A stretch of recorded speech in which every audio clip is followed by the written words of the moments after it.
The night Daniel Harper almost decided to give up on love was the same night his CEO secretly planned to change his life forever. He didn't know it yet. He was too busy rinsing dishes in his tiny kitchen, helping his 8-year-old daughter with math homework, and calculating whether his paycheck would stretch until the end of the month. He didn't know that across the city, in a glass office overlooking endless lights, the most powerful woman in his world was staring at his employee file with a softness she never allowed anyone to see. Before we dive into this story, if you believe in kindness, second chances, and the quiet miracles life sometimes sends when we least expect them, take a moment to like this video, comment where you're watching from, share it with someone who needs hope, and subscribe to the channel. Your support keeps these stories alive. Daniel hadn't always been this tired. 3 years earlier, he had been a different man, laughing easily, walking confidently, holding his wife's hand while their daughter skipped ahead. But cancer doesn't care about confidence or dreams. It stole his wife in less than a year, leaving him with hospital bills, a grieving child, and a silence so heavy it felt like another person living in their small apartment. Since then, Daniel's world had narrowed into two priorities: keeping his job and protecting his daughter, Lily, from feeling the emptiness he carried every day. He worked as a mid-level analyst at Grant & Vale Enterprises, one of the fastest-growing tech consulting firms in the region. The company was known for discipline, long hours, and a CEO who was described in business magazines as brilliant, ruthless, and emotionally distant. Her name was Victoria Grant. Victoria Grant was the kind of woman who walked into a room and made conversations stop. She was in her late 30s, self-made, sharp-minded, always impeccably dressed. To the outside world, she had everything: power, respect, wealth. What they didn't see was that success had cost her something too.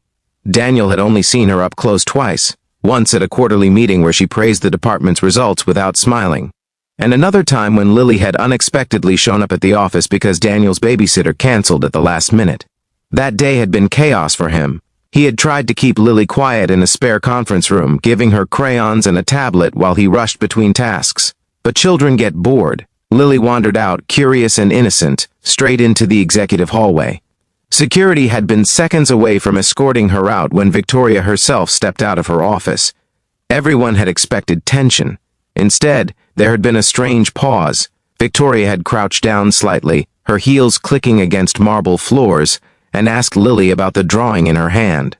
Lily, unaware of power structures or corporate hierarchies, had proudly explained it was a picture of her dad as a superhero because he cooks, cleans, and works all day and still reads me bedtime stories. Victoria had looked at Daniel then, really looked at him, and something in her expression had shifted. After that day, subtle changes began to happen. Daniel's team was assigned a high-visibility project. He was offered flexible hours under the pretense of improving productivity. His performance reviews, once standard, now included handwritten notes from upper management acknowledging his consistency and dedication. He didn't suspect anything unusual. He thought he was just lucky. What he didn't know was that Victoria had started asking quiet questions about him, not gossip, facts, his background, his education, his family. When she learned he was a widower raising a daughter alone, she felt something unexplainable tighten in her chest. Victoria knew loneliness too well. She had grown up in a home where affection was conditional and success was mandatory. Her father had built the foundation of the company, but he had never built warmth inside their house.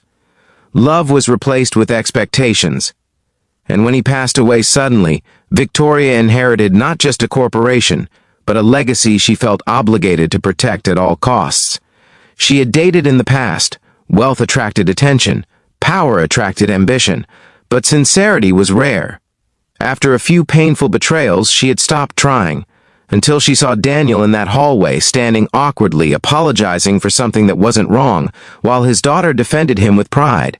It stayed with her. Months passed. Victoria observed from a distance. She noticed how Daniel left exactly at 6 when possible, never staying late to impress anyone. She noticed how he declined after-work drinks, choosing instead to go home.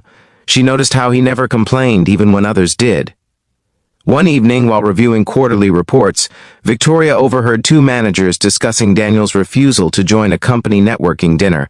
He said he had a parent-teacher meeting, one of them scoffed. He needs to prioritize his career. Victoria surprised even herself when she interrupted. She reminded them that loyalty to family was not a weakness, it was character. That night she made a decision that terrified her more than any business risk she had ever taken. She instructed HR to organize a team-building initiative, a blind date program designed to encourage work-life balance. It sounded ridiculous for a corporate environment, but Victoria framed it as an experiment in employee well-being. Privately, she made one specific request: Daniel Harper was to be matched carefully. The twist? She volunteered anonymously as one of the participants. Daniel almost declined. When HR sent the email, he stared at it for a long time. A blind date, organized by his own company? It felt invasive, awkward, unnecessary. He had convinced himself he didn't have space for romance. His life was stable, structured. Love was unpredictable. But Lily had seen the email notification on his phone. She had grown quieter since her mother passed, but children sense loneliness better than adults admit. She had once asked him, in a small voice, if he ever missed having someone to talk to after she fell asleep. He had laughed it off, but the question haunted him. After a week of hesitation, he agreed. The date was set for a Friday evening at a quiet rooftop restaurant downtown. HR sent minimal details. Just a time, a table number, and a request to keep an open mind. Daniel arrived early. He wore his only tailored suit, slightly outdated but carefully pressed. His palms were damp. He felt foolish, like a teenager pretending to be brave. He didn't expect magic. He just hoped for a kind conversation. Victoria arrived 10 minutes later. When she stepped onto the rooftop, the city wind catching her hair, she almost turned back. She had faced hostile investors without blinking, yet this felt infinitely more vulnerable. Daniel stood when he saw her. At first, confusion clouded his face, then shock, then something else, fear. He immediately assumed it was a mistake, or worse, a test, a corporate prank, a setup to evaluate his personal life. Victoria saw the panic in his eyes and realized how much power imbalance weighed between them. Instead of commanding the situation, she did something radical for her. She softened. She explained slowly that the program had been her idea, that she believed her employees deserved full lives, that she had joined not as a CEO, but as a woman tired of being defined only by her title. Daniel's heart pounded through the entire explanation. He wanted to leave. Dating your boss was complicated enough. Dating the woman who controlled your career was dangerous. But there was no mockery in her eyes, no manipulation, only nervous honesty. They decided, awkwardly, to stay. The first half hour was strained. Conversation stumbled between corporate topics and safe personal anecdotes, but gradually something shifted. Daniel spoke about Lily's love for astronomy.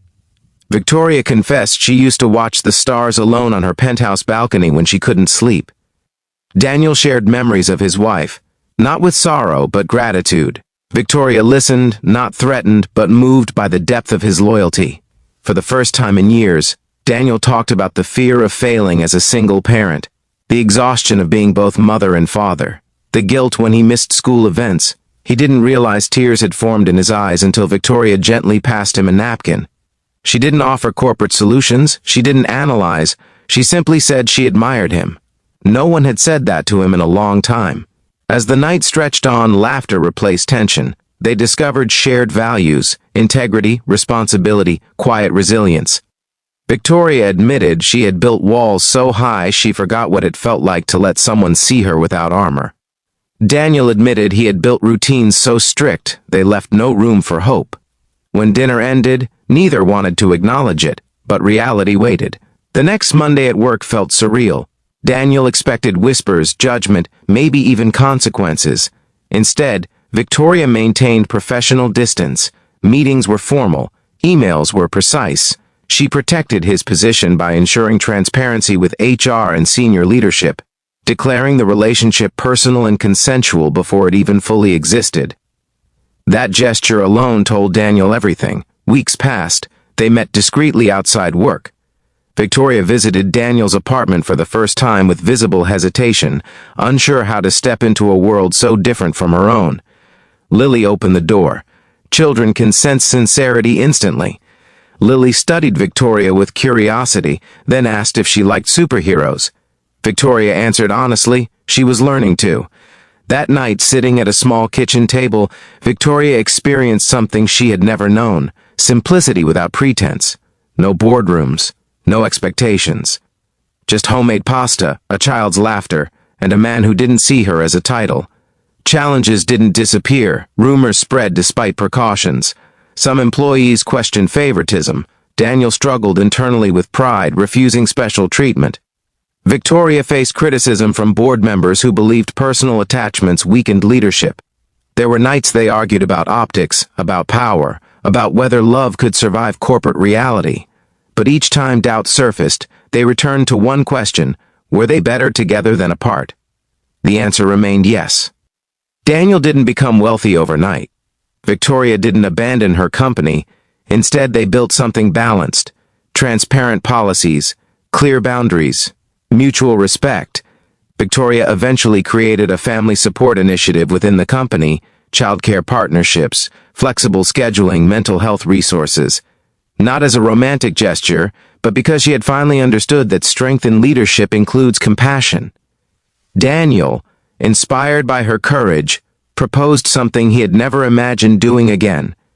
He did it not with extravagance, but with a simple ring and Lily holding his hand. Victoria said yes, not because she needed saving, but because she wanted partnership. If this story has touched your heart so far, pause for a moment and let us know in the comments. Your engagement means more than you realize. Before we reach the final moments, here's a special request. Comment the word hope if you believe love can find us even when we stop looking for it. Their wedding wasn't in a ballroom. It was on that same rooftop where fear had first turned into possibility. The city lights shimmered below, but this time, neither of them felt alone above it. Daniel looked at Victoria not as his CEO, but as the woman who dared to step down from power to meet him at eye level. Victoria looked at Daniel not as an employee, but as the man who reminded her that success means nothing if you have no one to share silence with. And Lily, holding both their hands, whispered that her superhero finally had a partner. Life didn't become perfect. There were still quarterly reports, school projects, difficult days, and moments of doubt. But now there was shared responsibility, shared laughter, shared strength. Sometimes love doesn't arrive loudly. Sometimes it hides behind policies, fear, and titles waiting for courage to reveal it. The CEO arranged a blind date to test a theory about work-life balance. She ended up finding her own, and a single dad who thought his story had already peaked discovered that second chapters can be even more beautiful than the first. If this story moved you, if it reminded you that kindness, patience, and quiet integrity are still powerful in this world, please like this video, share it with someone who needs encouragement, and subscribe for more heartfelt stories. Your support helps these messages reach hearts that may be waiting for hope. Because sometimes, the bravest thing a powerful person can do is choose love. And sometimes, the bravest thing a tired single parent can do is believe he deserves it.